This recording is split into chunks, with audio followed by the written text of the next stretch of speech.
SSC 25 এর all বোর্ডের tag question সলভের এই প্লেলিস্টে আপনাদের সবাইকে স্বাগতম। আমরা already Dhaka board, Sylhet board, Chittagong 2025 solve করেছি। আজকে হচ্ছে দিনাজপুর 2025 এই বোর্ডের টেক কোয়েশ্চন সলভ করব। সো দেখেন, এ বাট ইজ এ কনজাংশন। বাট হলো একটা কনজাংশন। এখানে ইজ অক্সিলারি ভার্ব আছে।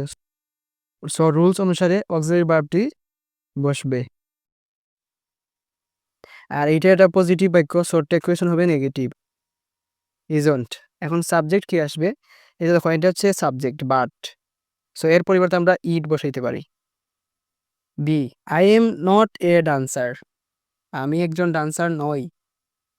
সো দেখো, এখানে অক্সিলারি ভার্ব হচ্ছে এম এবং এটা নেগেটিভ আছে, সো টেক কোয়েশ্চন হবে পজিটিভ। সো এম আছে, এম বসে পড়বে এখানে। যেহেতু অক্সিলারি ভার্ব এম আছে, সো আমরা এম লিখে নিলাম এবং এখানে আছে I, subject I. Am, I am not a dancer, am I. এটা পজিটিভ নেগেটিভ বাক্য, সো এটা কোয়েশ্চন হয়েছে পজিটিভ। এম যেভাবে আছে সেভাবেই বসে গেছে।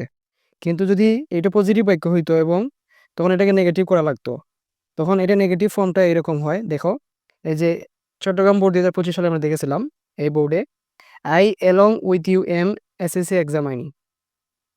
সো এটা পজিটিভ বাক্য, একে নেগেটিভ করতে গিয়ে আমরা এমেন্ট বলে কোনো কথা নাই। এইটা নেগেটিভ ফর্ম হচ্ছে আরেন্ট আই অথবা এইন্ট আই।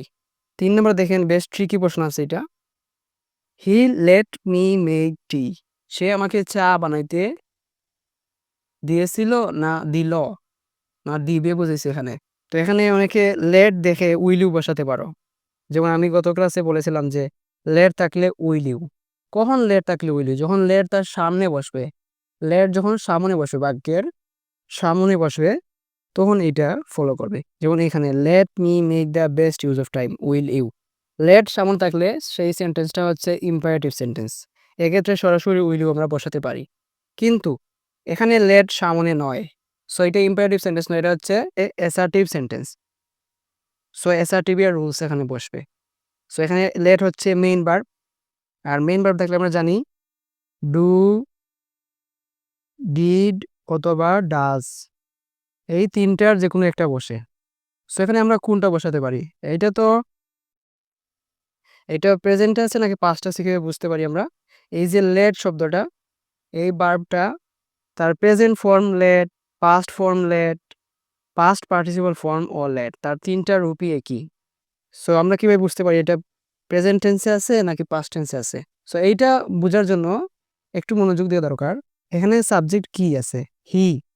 তো আমরা কি জানি, যখন একটা সেন্টেন্স প্রেজেন্টে থাকে, প্রেজেন্ট সিম্পল টেন্সে থাকে, তখন তার যদি subject third person singular number, যেমন হি, শি, ইট বা কোনো ব্যক্তির নাম থার্ড পারসন সিঙ্গুলার নাম্বার হলে ভার্বের সাথে এস যুক্ত হয়। তাহলে এই বাক্যটা যদি প্রেজেন্ট টেন্সে হইতো তাহলে এভাবে হইতো, he lets me make tea. He lets me make tea, এভাবে হইতো। সো আমরা বুঝতে পারতেছি যেহেতু এখানে এর এস নাই, সো এটার প্রেজেন্ট টেন্স না, এটা হচ্ছে পাস্ট টেন্স।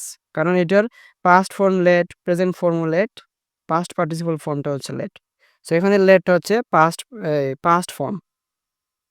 সো আমরা এর পরিবর্তে আমরা বসাইব ডিড। আর যেহেতু এটা পজিটিভ আছে, নেগেটিভ করে ফেলবো ডিডন্ট, আর হি আছে he, didn't he. D number, the Titanic, এটা হচ্ছে সাবজেক্ট, এর পরিবর্তে আমরা ইট বসাইতে পারি। The Titanic sank on its first voyage, অর্থাৎ ডুবে গিয়েছিল, টাইটানিকটা ডুবে গিয়েছিল। সেঙ্ক মানে হচ্ছে ডুবে গিয়েছিল, এটা পাস্ট। এটা প্রেজেন্ট হচ্ছে সিঙ্ক, ডুবে যাওয়া, আর পাস্ট ফর্ম হচ্ছে স্যাঙ্ক, এটা পাস্টে আছে B two. It's first voyage, তার প্রথম সমুদ্র যাত্রায় ডুবে গিয়েছিল। সো এটা হচ্ছে মেইন ভার্ব। আমরা এখানে যেহেতু পাস্টে আছে, ডিড এনে বসাতে পারি। আর এটা পজিটিভ, আমরা টেক কোয়েশ্চন হবে নেগেটিভ, ডিডেন্ট আর এইদার। এবং দ্যাট টাইটানিকের পরিবর্তে আমরা প্রোনাউন বসাইব ইট। দ্য Titanic sank on its first voyage, didn't it? Last question, he will visit a book fair tomorrow.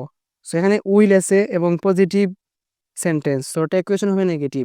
এবং উইল থাকলে তার নেগেটিভ ফর্ম হচ্ছে ওন্ট। আর হি আছে, হি বসে যাবে। He will visit a book fair tomorrow, won't he?